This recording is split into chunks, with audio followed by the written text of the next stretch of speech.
الرحمن الرحیم. ناظرین آپ کا میزبان صاحب اور استاد متاثر پھر آپ کی خدمت میں حاضر ہے. میں اس وقت ناظرین اسلام آباد کے مقام پر موجود ہوں اور میرے ساتھ ایک متعلق سیاسی شخصیت موجود ہے. آج ہم ان سے بات کریں گے. میری مراد جو ہے وہ عظیم بخش صاحب ہے, متعلق رہنما ہے پاکستان مسلم لیگ آزاد کشمیر سے. عظیم بخش صاحب, سب سے پہلے آپ کا بہت شکریہ, آپ نے کیونکہ وقت ہمارے لیے وقت کیا. عظیم صاحب, آپ نے دیکھا ہوگا کہ الیکشن کے فوراً بعد آزاد کشمیر اور پاکستان کی سیاست کی صورتحال جو ہے وہ آپ کے سامنے ہے. تو آپ کیا سمجھتے ہیں کہ پاکستان میں جو موجودہ آپ کی پارٹی کی گورنمنٹ آئی ہے مسلم لیگ نون کی, تو اس کے آنے سے کیا عوامی مسائل حل ہو پائیں گے؟ دیکھیں جی, پہلے صدر صاحب میں آپ کا اور آپ کے چینل کا شکریہ ادا کروں گا.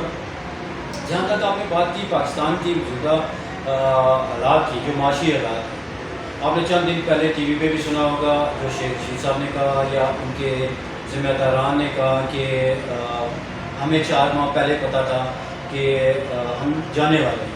تو انہوں نے جو مائنس بچھا کے چھوڑ گئے تھے ان مائنس پہ آ کے آج مسلم لیگ نون اور پیپلز پارٹی چل رہی ہے. اور ان حالات میں ملک کو کیری کرنا اس مشکل حالات میں بڑا کٹھن سا کام ہے. لیکن ایک مجھے امید ہے کہ پاکستان مسلم لیگ نون آنے والے چند دنوں میں بہتری کی ایک امید لے کے آئے گا. عظیم بخش صاحب, یہ بتائیں کہ آزاد کشمیر کی سیاست میں ہمیشہ سے ہم نے دیکھا ہے کہ رواداری کی سیاست رہی ہے, بھائی چارے کی سیاست رہی ہے. لیکن کچھ عرصہ قبل ہی آپ کی اور راجہ فاروق حیدر صاحب کے درمیان ان کے ساتھیوں کی طرف سے بھی سخت ترین رد عمل دیکھنے کو ملا ہے. تو اس ساری سچویشن میں آپ کیا سمجھتے ہیں کہ آزاد کشمیر کی جو رواداری کی سیاست ہے وہ کس حد تک متاثر ہوئی؟ میری اور راجہ فاروق حیدر خان صاحب کی محبت کوئی چند دنوں کی نہیں ہے, کافی پرانی ہو گئی ہے. تو ابھی تو میں عادی ہو گیا ہوں. صحیح. پچھلے الیکشن میں بھی کیونکہ ان کا میرے حلقے کے جو امیدوار تھے پہلے, جو سابق وزیر اعظم ہیں چودھری مجید صاحب, ان کے ساتھ ان کا بڑا گہرا تعلق ہے. تو وہ اپنی دوستی پال رہے تھے. انہوں نے جماعت کی شاید اس طرح انہوں نے فکر نہیں کی جس طرح ان کو کرنی چاہیے تھی. اس وجہ سے میرے اکثر ان کے ساتھ اختلاف رہے ہیں, اور وہ اختلاف اس حد تک پہنچ گئے کہ میرے ٹکٹ کے فیصلے پہ بھی وہ اثر انداز ہوا. میں نے آزاد وسیعت میں الیکشن لڑا, 5000 ووٹ میں نے لیا, 5000 نون لیگ کے جو کینڈیڈیٹ تھے انہوں نے لیا, جن کے ساتھ پاکستان مسلم لیگ نون کا ٹکٹ تھا, 5 سال کے فنڈ تھے اور 5 سال کی حکومت تھی. وہ 5000 اور 5000 میں نے لیے. تو اس سے ثابت ہو گیا کہ فاروق حیدر خان صاحب کا فیصلہ غلط تھا میرے حلقے کے حوالے سے. مجھے میرے حلقے کے حوالے سے کیا آزاد کشمیر میں اگر ایک سنگل میجورٹی والی جماعت جو ہے وہ تیسرے نمبر پہ آ جائے تو اس کا مطلب یہی ہے کہ وہاں پہ کچھ کوتاہیاں ہوئی. اور ان کوتاہیوں کو فل کرنے کے لیے میاں محمد نواز شریف صاحب نے ایک آرگنائزنگ کمیٹی بنائی ہے, اور مجھے امید ہے اس آرگنائزنگ کمیٹی میں بہتر فیصلے ہوں گے اور جو پچھلے الیکشن میں جو غلطیاں ہیں یا کوتاہیاں ہیں ان کو دور کریں گے. عظیم صاحب, یہ بتائیں کہ جس طرح آپ نے ذکر خیر کیا کہ میرے 5000 ووٹ ہوئے, آخرکار آپ کے ہارنے کی وجہ کیا بنی؟ میرے ہارنے کی نہیں ہے. میرے ہارنے کی اگر وجہ دیکھی جائے تو یہ دیکھنا چاہیے کہ آزاد کشمیر میں مسلم لیگ نون پورے آزاد کشمیر میں اس بڑی تعداد سے اس چھوٹی تعداد میں ایک چھوٹی سی جماعت بن کے رہ گئی ہے. تو یہ کس کا قصور ہے؟ ٹکٹ کے فیصلے غلط ہوئے. آپ دیکھ لیں, کسی بھی حلقے کو دیکھ لیں, آپ وہ دیکھ لیں کہاں سے شروع کروں گے. آپ یہ دیکھ لیں کہ پچھلی حکومت نون لیگ نے 4 حلقے نئے بنائے تھے. ان 4 حلقوں میں ایک بھی حلقہ پاکستان مسلم لیگ نون نہیں جیت سکی, اور ان 4 حلقوں میں جو ٹکٹ کے فیصلے ہوئے نہایت ہی غلط ہوئے.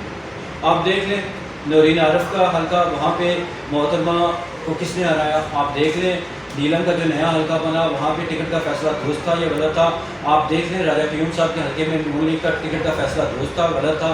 آپ دیکھ لیں ڈڈیال کے ٹکٹ میں فیصلہ غلط تھا یا درست تھا. اگر غلط فیصلہ تھا یا درست فیصلہ تھا. فاروق حیدر صاحب نے پورے الیکشن کمپین میں ایک بھی حلقے میں نہیں گئے, اور جہاں پہ انہوں نے چاہ کے یہ کیا ہو کہ آپ آزاد وسیعت میں الیکشن لڑیں, آپ چھوڑ دیں الیکشن, آپ پارٹی ٹکٹ کی ہولڈر کی سپورٹ کریں, انہوں نے کسی جگہ نہیں کیا.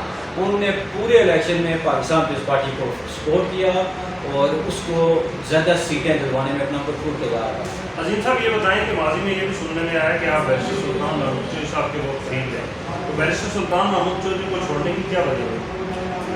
لیکن جس وقت میں نے سیاست شروع کی اس وقت بیرسٹر سلطان صاحب کی جماعت تھی پیپلز مسلم لیگ. پیپلز مسلم لیگ کا منشور یہ تھا کہ ہم نے اسے میاں محمد نواز شریف کے ساتھ الائنس کرنا ہے اور آزاد کشمیر میں نون لیگ کرنا ہے. جس کے لیے کافی ایفرٹ کی گئی، لیکن ہے کہ بیس سلطان صاحب چلے گئے پاکستان پیپلز پارٹی میں.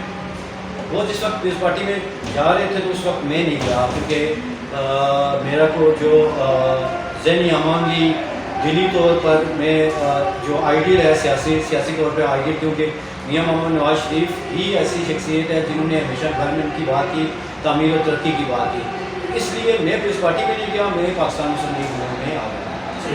عظیم بخش صاحب یہ بتائیں کہ ایک طرف مسلم لیگ نون کا کینڈیڈیٹ ہے، پاکستان پیپلز پارٹی کا کینڈیڈیٹ ہے، پی ٹی آئی کا کینڈیڈیٹ ہے، اور ایک طرف 5000 ووٹ ہے.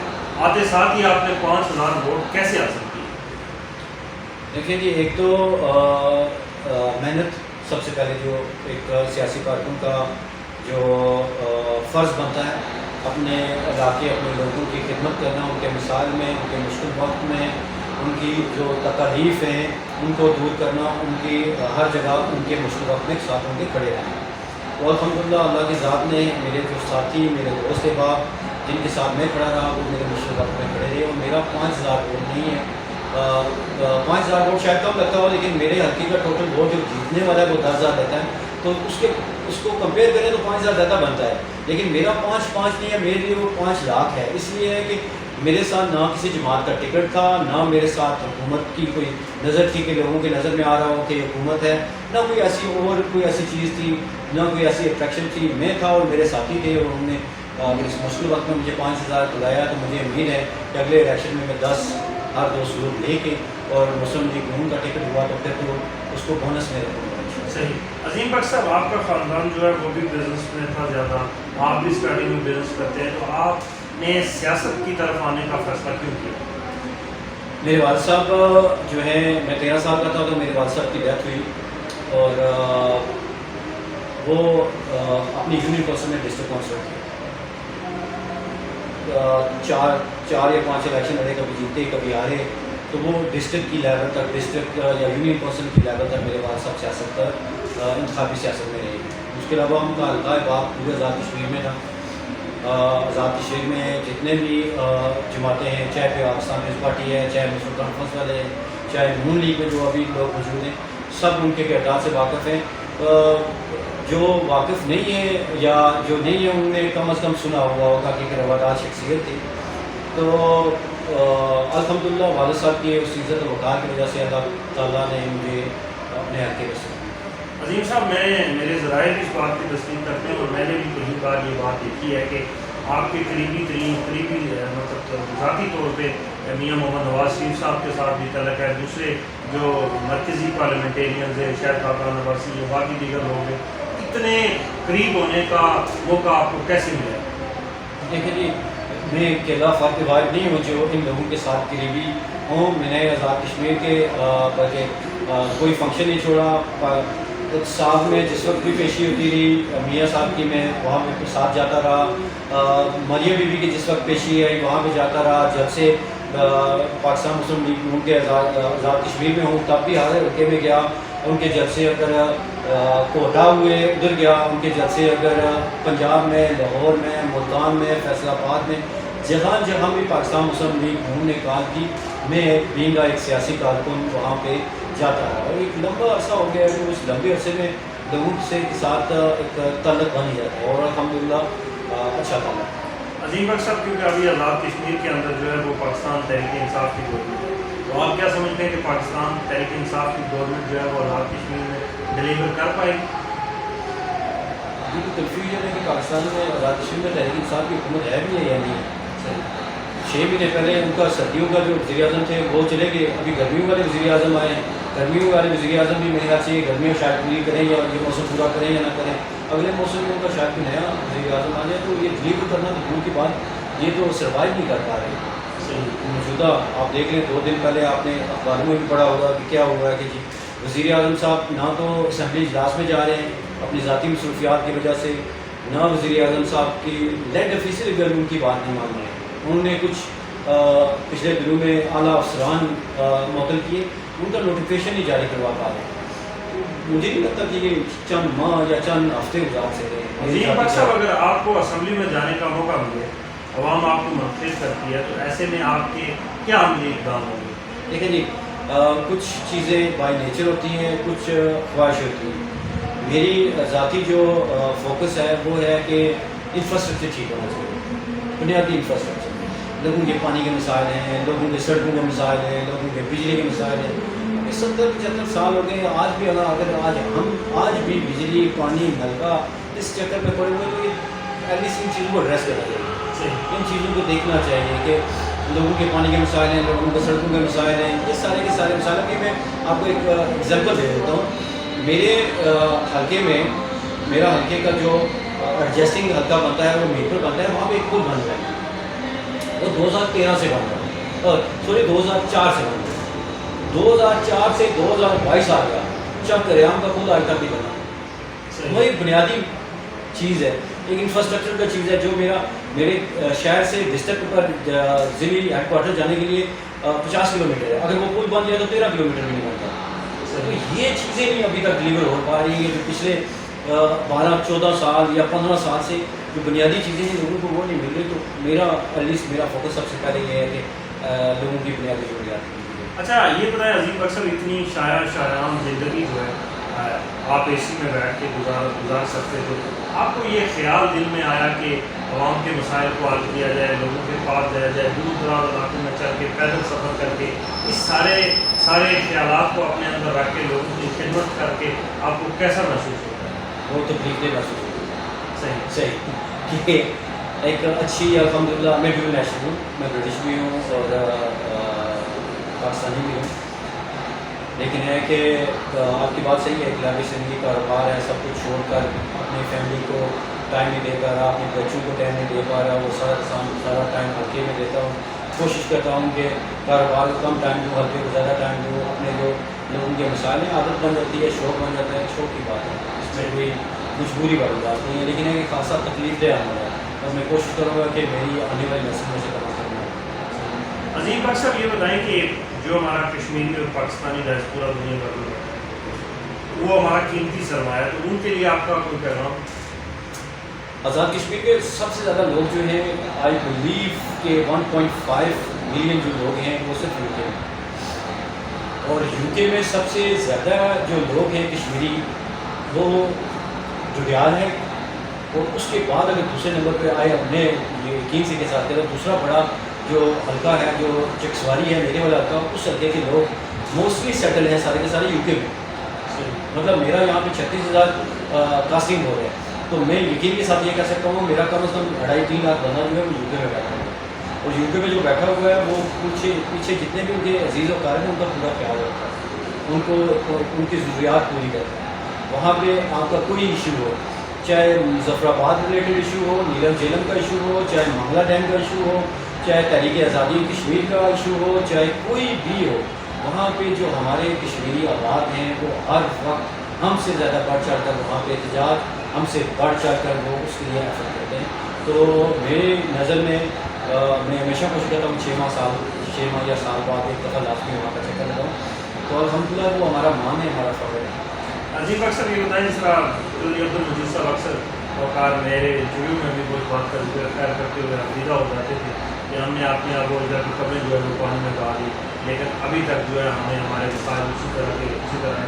آپ کیا سمجھتے ہیں کہ وہ مسائل جو جن کے ہیں ان مسائل کو حل کرنے میں اس ساری سچویشن میں کیا آنسو بہانا ہی ضروری ہے؟ چلیے مجھے سر میرے لیے قابل احترام ہے، بزرگ ہیں، سیاسی اختلاف اور اپنی جگہ، لیکن ہے کہ ان کی عمر کا اور ان کے رتبے کا میں پورا احترام کرتا ہوں، ہمیشہ کرتا آج نہیں کہ ہمیشہ کرتا رہا ہوں. لیکن ہے کہ میں نے آپ کو انٹرویو کے اسٹارٹنگ میں بتایا کہ 91 میں وہ الیکشن آئے ہیں اور اب تک وہ جیتے آ رہے ہیں. کچھ 6-7 دفعہ ممبر اسمبلی بن چکے ہیں، پتہ نہیں کتنی دفعہ وزیر بنے ہیں، ایک دفعہ اسپیکر بنے ہیں، 5 سال وزیر اعظم رہے ہیں، 5 سال اپوزیشن لیڈر رہے ہیں. جو شخص اس حد تک ایک سیاسی کارکن کی تو ہمیشہ یہی کوشش ہوتی ہے کہ وہ اسمبلی جائے، وزیر بنے، اسپیکر بنے، وزیر اعظم بنے. یہی سیاسی کارکن کی یہاں پہ ہمارے آزاد کشمیر جو چھوٹا سا خطہ ہے یہاں پہ لوگوں کی یہ سیاسی کارکن کی یہی ڈیمانڈ ہے. تو وہ چودھری مجید صاحب سب عہدے انجوائے کر چکے ہیں. اگر آج بھی وہ رو رہے ہیں اس بات میں ان کو مسائل حل نہیں ہوئے تو میرے خیال سے ان کو الیکشن چھوڑ دینا چاہیے تھا بہت عرصہ پہلے، یا ان کو اپنے صاحبزادے کو الیکشن میں نہیں لانا چاہیے تھا. یہ اگر اس کیپیبل نہیں ہے کہ یہ مسائل کو ایڈریس نہیں کر سکے، وزیر اعظم بن کر بھی، اپوزیشن لیڈر بن کر بھی، اسپیکر بن کر بھی، وزیر مال بن کر بھی، وزیر جنگلات بن کر بھی، یہ سارے عمل سے وہ گزر کر پھر بھی وہ کچھ نہیں کر سکے، تو میرے خیال سے لوگوں کو سوچنا چاہیے اور چودھری صاحب کو سوچنا چاہیے. ویسے بھی ابھی وہ سیاست سے ریٹائرمنٹ ہے، مناسب نہیں لگتا ان کے بارے میں زیادہ. صحیح.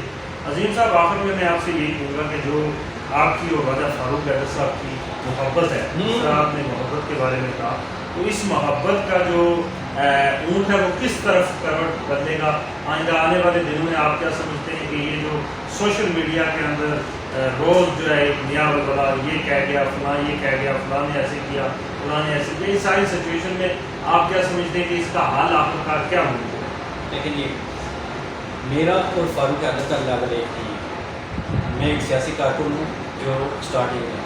فاروق حیدر وزیر اعظم اپوزیشن لیڈر اور بڑے عہدے پر رہ چکے ہیں. ان کو بڑی بات کرنی چاہیے، چھوٹی حرکتیں نہیں کرنی چاہیے. کبھی وہ میڈیا کمپین چلاتے ہیں، 5-6 لوگ ہیں جو سینئر لوگ ہیں، ان سب کے بارے میں انہوں نے میڈیا کمپین چلوائی ہے، اور تھرو اپنے پولیٹیکل سیکٹری، تھرو اپنے پریس سیکٹری، تھرو اپنے جو کارندے ہیں، جو ان کے ذاتی لوگ ہیں، ان کے تھرو انہوں نے میڈیا کمپین چلائی. ایک نہایت ہی میرے پاس لفظ نہیں ہے کہ کس لیول تک انہوں نے اپنے ساتھیوں کے بارے میں میڈیا کمپین چلوائی. میں نام نہیں لینا چاہوں گا کہ جتنے بھی سینئر لوگ ہیں ان سب کے بارے میں انہوں نے میڈیا کمپین. آخر میں میری باری آئی، لیکن ہے کہ ان کو سوچنا چاہیے. یہ چھوٹی رکھتے ہیں، یہ چھوٹی رکھتے ہیں، اتنے بڑے عہدے پر رہ کے یہ چھوٹی رکھتے ہیں، زیب نہیں دیتی. لیکن ہے کہ وہ مثال میں کوئی اسلامی مثال نہیں لوں گا، وہ پتہ نہیں نہرو کی ایک مثال تھی یا گاندھی کی تھی، نہرو کی تھی میرے خیال سے، کہ کوئی ایک چپیٹ مارے تو دوسرا کال کرنا چاہیے. میں ان لوگوں میں نہیں، میں شاید بال سفید ہوتے ہیں لیکن ابھی جوان ریئیکشن پورا کرتا ہوں، اور انشاءاللہ پورا جمع خاطر رکھ کے ان کو جواب دوں گا.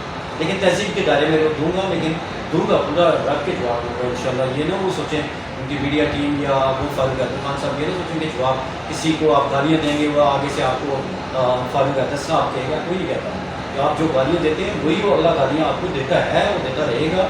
لیکن ہے کہ یہ کوئی طریقہ کار نہیں ہوتا. وہ ان کو کم از کم اگر میرے میں کوئی مسئلہ تھا، میرا کوئی ان کے ساتھ ایشو تھا، تو ان کو پارٹی فورم میں بات کرنی چاہیے. انہوں نے پارٹی فورم پہ بات نہیں کی، انہوں نے سوشل میڈیا پہ اپنے ایک بریگیڈ چھوڑی. ویسے کہنا نہیں ہے، کتا بریگیڈ چھوڑی جو انہوں نے آج سے پہلے مختلف لوگوں پہ چھوڑی. انہوں نے چودھری عزیز پہ بھی چھوڑی، انہوں نے طارق فاروق پہ بھی چھوڑی، انہوں نے شاہ غلام قادر صاحب پہ بھی چھوڑی. انہوں نے کوئی ایسا بندہ نہیں ہے جن پہ وہ 4-6 بندے جو ان کی کردار کشی نہ کیجیے. وہ سارے نہیں بولے، شاید ان کا ذات بڑا ہو یا ان میں صبر تعمل زیادہ ہو. تو میں تو کم از کم برداشت کر سکتا ہوں اس صحیح بات تک، لیکن اس کا جواب دوں گا انشاءاللہ وقت آنے والا دوں گا. بہت بہت شکریہ عظیم بخش صاحب، اپنے خیالات کا اظہار کر رہے تھے. لیکن آخر میں ایک بار پھر میں یہ کہوں گا کہ ہمیں آزاد کشمیر کا جو کلچر، ثقافت، ایک بھائی چارے کی فضا ہے، اس کو برقرار رکھنا چاہیے. میری ہمیشہ سے یہ درخواست رہی ہے کہ آپ سارے لوگ اس امن بھائی چارے کو برقرار رکھیں. آج عظیم بخش صاحب سے بھی یہ درخواست کروں گا، اور فاروق حیدر صاحب سے بھی کہوں گا کہ فاروق حیدر صاحب، ہمارا پرامن علاقہ ہے، بھائی چارہ ہے اور امن کا علاقہ ہے، تو امن کے گوارے کو برقرار رکھتے ہوئے اخلاق بھائی چارے کا جو ہے اپنے کارکنان کو بھی درس دیں اور خود بھی اس راستے کا تعین کریں. اپنے میزبان صاحب ذوالفقار کو اجازت دیجیے. خدا حافظ.